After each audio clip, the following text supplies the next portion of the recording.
Hello and welcome back to the VFX Institute Podcast. Today we have a very special guest and a dear friend. Thank you so much for doing this. This is Natalie and she has been a VFX producer, an artist. She has been into business development. So primarily she has worked in every aspect of VFX industry. Pretty much, yes. Pretty much. And I'm very, very grateful to you that you have taken out time for us and you have been so kind that you came out coughing. But yes. In this rain, and yes, so my pleasure. So the reason why we are doing this is because we want students and our viewers to understand that what is exactly happening in the industry. First question. Second, that how they can get into it and how they can make a career out of it. Yep. But then before that, first we have to talk about you. So you come from Australia and Yes. and you decided to move to Mumbai, and so if you can in short share as much as you want Yep. about your journey, that how you decided to become an artist. Yep. And then what brought you to Mumbai. Sure. So I grew up in Australia. I did first part of my college there, and then my parents actually bought a flat in London, and they said, "Here's a one-way ticket, go and explore." So I said, "Sure." So I lived in London for about 9 years, and while I was there, that was kind of in the mid-90s, and while I was there, the digital media started emerging. And some friends of mine had this idea to make a film. I was searching around for what was I going to do in my career. Mm-hmm. I'd been interested in theatre, and suddenly this idea of animation just grabbed my imagination. So I went and I studied for 3 years in London at some colleges there, and explored I was mostly interested in animation techniques. Mm-hmm. But a thing which really captured my interest was how you could mix live action and animation together. And so that was the beginning of visual Did you watch effects. Jurassic Park? Did you watch Jurassic Park?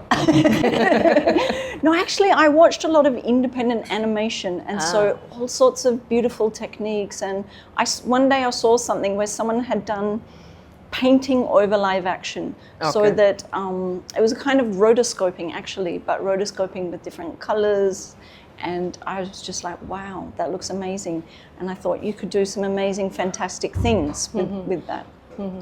So then it was, I guess, visual effects was emerging at that time. And so then I did a bit of everything. And eventually I moved back to Australia. And I'd been involved with a few projects to that point, smaller kind of projects. I hadn't worked in big studios. And one thing, as a kind of what do you call, like a person who is resourceful and likes to make things happen, I was sometimes frustrated by how projects didn't move in the right way or weren't very efficient and results weren't coming out. So I got interested in production. So when I moved to Sydney, I worked in actually a live action production company for a while, got a sense of that, and then went back to animation as a production coordinator. Wow. So animation was your first love always? Animation was like the thing, but definitely I was always interested in rotoscoping, compositing, integrating 3D elements into live action. That was always the goal. Like, how can you put the two worlds together? So you went to college, you took proper degree in this, or you were self-taught, or you learned over the job? I did 2 courses. I did a 1-year certificate course at that time it was multimedia and animation, and then I did a 2-year advanced diploma course in 3D computer animation at that time. So we learned 3D Studio Max in that course. Okay. So I did like 3 years full-time education even after my college, because I think an institute is a place where you get like organized exposure to a lot of things, but definitely always needs to be backed up with your personal research and your idea of what you want to do and all of that. So we a lot of our students ask us this question, that we can always learn from YouTube. Why should I go to an institute or to a university to learn something? Now, after decades working in the industry, what do you think? How important is a proper training and a structured training for a student? Yep, I think it's crucial because you'll definitely learn teamwork in an institute as well, because VFX is a team sport. you can't do it on your own. Maybe like we could debate about that, but the VFX filmmaking pipeline is a team process. So definitely, it's great to be exposed to like working with other people, and an institute as well. Like when learning on your own, sometimes your learning process can be a bit haphazard. When you're in a course, it structures your learning. You go through it step by step. And even the things that you're not interested in, you don't want to do, but you get to see how they're done. Because once you work in a studio, you need to collaborate, even with the other departments and things like that. So definitely it's good to know a bit about everything, but at the same time, understand what my pathway is, what my special interest is. Okay. I want to understand, because it's very interesting that you were in Australia, then you were in London, and then you came back to Amchi, Mumbai. Like, Yes. okay. How, so obviously work and then life happened to you. Yeah. But the adjusting part of it. So we discussed that the work culture is different and there are different people. And then you said that you were already frustrated with work not being getting done. And then you decided Mumbai. Very questionable choices, but yes. I want to understand that. So somebody who lands in Mumbai and who is a VFX producer, whose job is to get the work done. Yeah. And then there is language, and then there is kanda and batata, and then there is you. So how is this working? Like, what did you do to get this? How did you enter into this city and obviously adapted with the city? What was the game plan? So I'll start with producers and production coordinators usually are, self-confessed control freaks, right? Has to be. You have to be. I am a producer. But an important part of learning production management, I felt, was it's like you actually learn how to become a effective manager rather than your natural tendency to be a control freak, because you have to work with all different kinds of artists, directors, clients, processes, all these different things. Deadlines, budgets, all these things, right? So doing production in a whole variety of different studios on different projects actually kind of opened me up to the idea of you want to get the best out of a team, right? You want the project to get completed successfully. And that requires stepping back, stepping forward, adjusting, going around, all of that. And so all of those skills became an interest of mine, you know, like how, so going to a new place, a new environment, adaptation, flexibility, understanding. That was what, so what there's was a the long first job story, in Mumbai? but coming here, all of those stood me in good stead. No, I want to understand what was your first job in Mumbai? Like which? Okay, so I had visited India as a tourist when I was younger, and I always had a bit of an interest. So at a certain point, when I was a little bit bored with only production management, I did a master's project which was researching about, if I can tell you the thing, it was about the fantasy genre in Hollywood versus Hindi film. So that led me on a whole journey. And so I came here for 6 months as part of the research process, and I was a visiting student at Whistling Woods. Where is that paper, Natalie? I need to read it. Well, yeah, you can dig it out. It's like 16 years old now. But it was great. I got a high distinction for that work.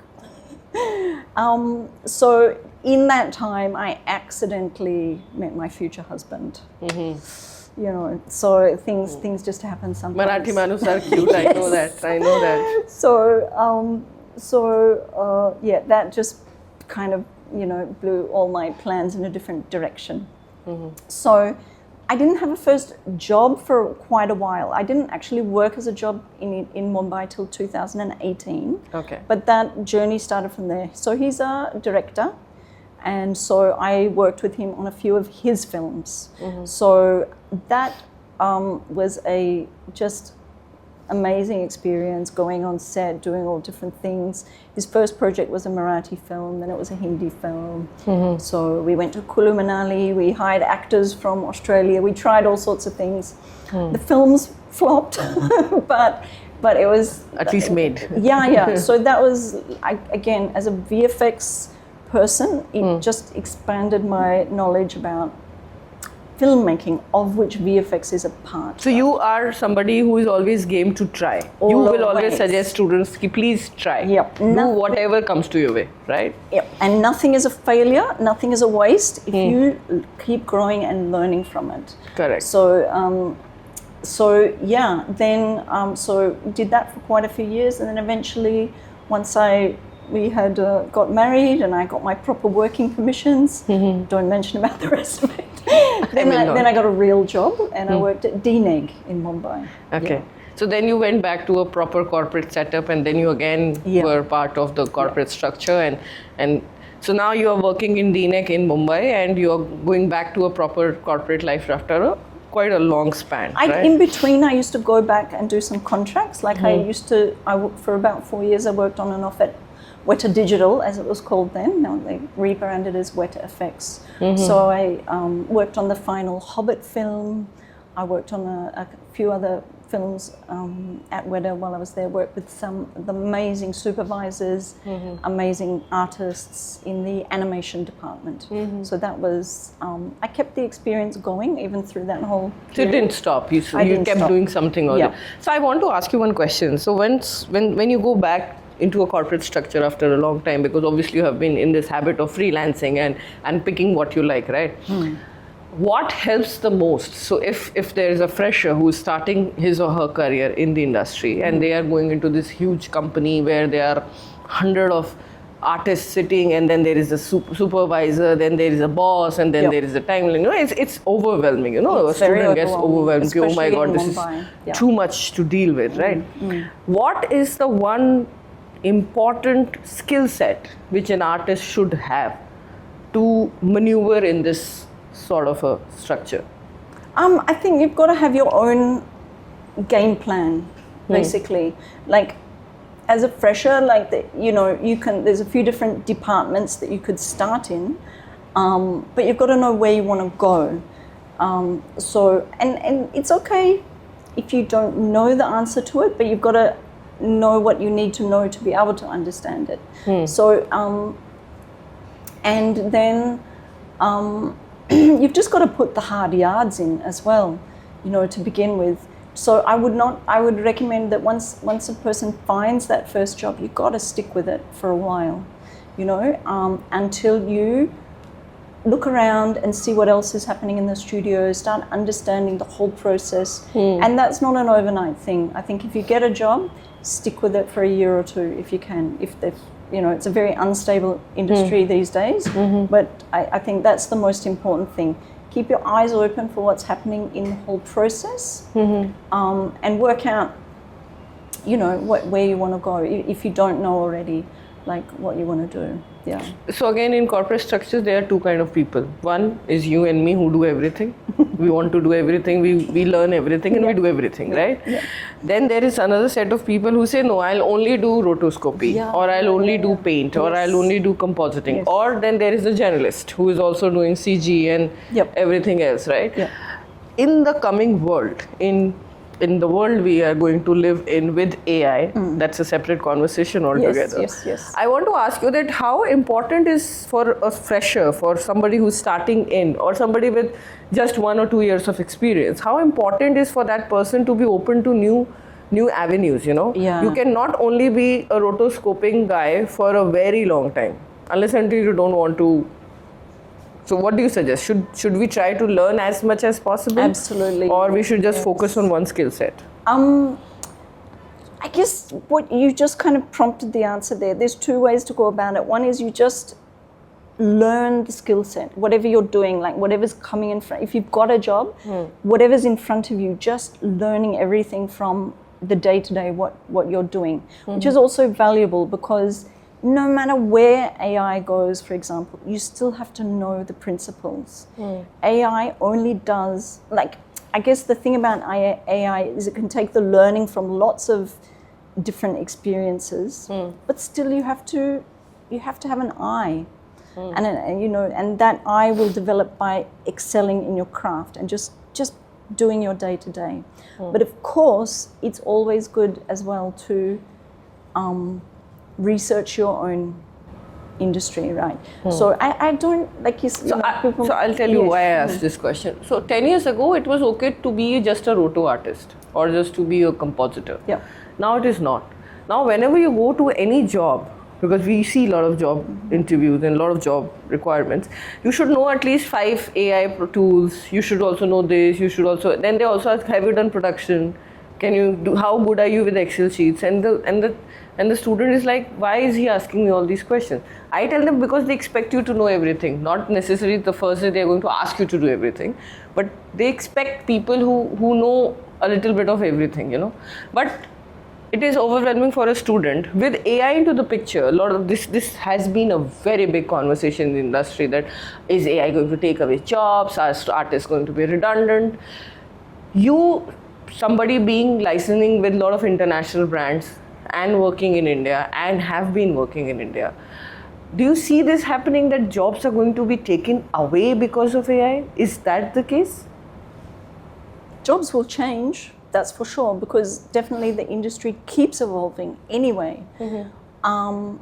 But nothing can replace a good artist. However, whatever tools that artist has to use, it's an artist. What is a good artist, Natalie? Good question. I want an answer to this. Yeah. Because whenever I try to explain this to my students, I am never able to convince them. What is a good art? As per me, a good artist is somebody who is adaptable. Somebody who knows that these are my skills and this is what I bring to the table and I am ready to adapt. Do you think so? I would say a good artist is someone who knows the first principles of their craft. So a good artist is someone who knows what is a good frame. True. A good artist knows how should I compose this frame. A good artist knows what timing looks nice in animation according to the requirements. A good artist knows what is good lighting. How do I create a mood? How do I tell a story with my image? A good artist knows what is depth of frame. A good artist knows what is, all these principles. Colors. Whether it's AI or software tools, the artist of the future needs to also understand all of this, because anyone can just conjure up images, but you can tell the difference between AI and a good image, right? And I think it's because it's art, and art is art. Art has been going on for centuries. Should they be scared of AI? No, I think it's so exciting. It's so exciting because it can enhance our ability to create as an artist. The tools in our hands might change, but those tools should make it easier for me to create. And how should they adapt to it? What would be your 2 cents that if somebody is starting in a career and they are very scared of AI, which I think they should be also, that it will at least keep them on edge to keep learning. But where should they start and what should they keep in their mind as an artist? How to adapt to AI? Yeah, I know. The answer to this question is maybe evolving, but today, I say it's maybe a few different things. One, of course, is perfecting craft will never go to waste. Craft. So that doesn't mean necessarily learning software. That means understanding what are the complications involved in good roto. True. Understanding all these basic things which people have to do to be a good roto, or paint. AI might never always give you what you want. You still have to do some roto and paint and comp to make it look the final image. And I'm not seeing that changing in the next few years, animation, like AI animation, it's like even the characters that AI creates, it still looks, they all look the same after you watch YouTube for a little bit, as my kids do. The biggest problem, everything looks so the same. Still, you still have to design characters. If you just conjure up a character through prompts in AI, it's not going to look very, it'll be okay for baby YouTube channel. But if you, to do good commercials, good film work, you still have to create all those things. So so I would say the idea is focused on the basic principles of the craft. Then the tools will keep changing. Even when I was learning many years ago, the tools kept on changing. One year it was Softimage, then it was Maya, then it's Fusion, then it's new. The tools keep changing, and you need to be tool agnostic and just be interested in understanding how to create what I know I want to create.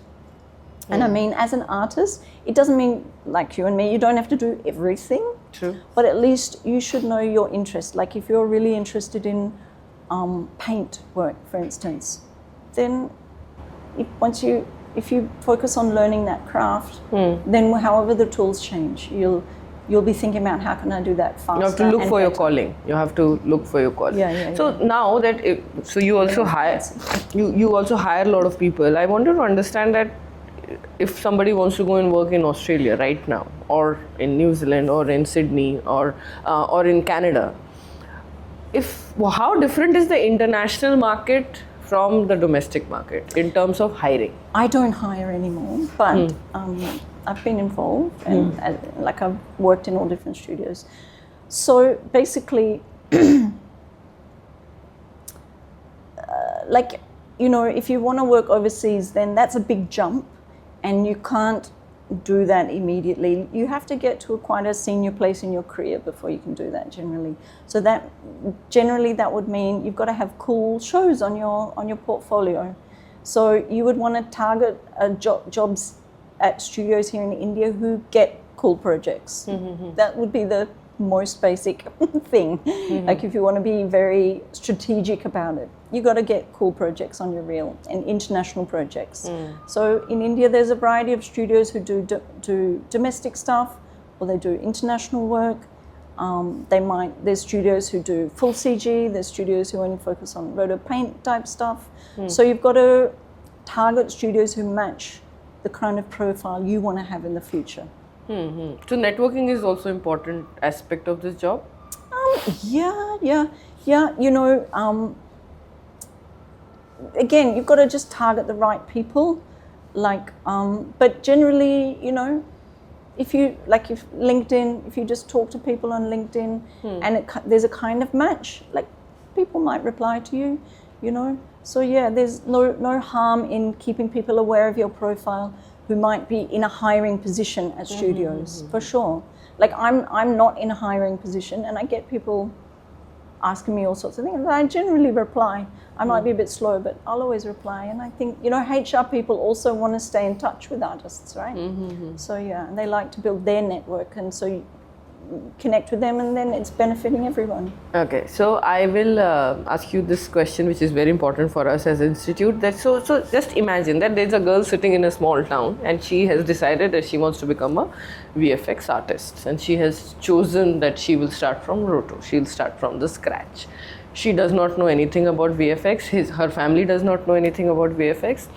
But somehow she's very interested in what she's seen. She has seen the last Avatar, and she's very excited. Okay, and this has happened. So this is a true story. Now she wants to start her career. What should she do? First thing, how to enter? Obviously, we are here to train them. So once they have been trained, what is the correct way of approaching studios? Should they send their portfolio? Should they go for tests? If you can just guide them, that how is it everything evolving right now? Yeah, I haven't been. I'll say this. I haven't been involved in hiring at an entry level for quite a while. So I can only say what my experience is, which studios, and especially in India, might do different things these days. But it's always been about the reel, right? Your show reel. So because your show reel also shows your creativity. And so it shows your personality. So you've got your shots. Hopefully there should be relevant shots. Like if you want to do roto, then you should show good roto breakdowns. So it's important that what you show is relevant to the job you're applying for, and it should be presented nicely. It should have a good aesthetic sense, like the timing, the way you cut it, the way you put your titles and everything.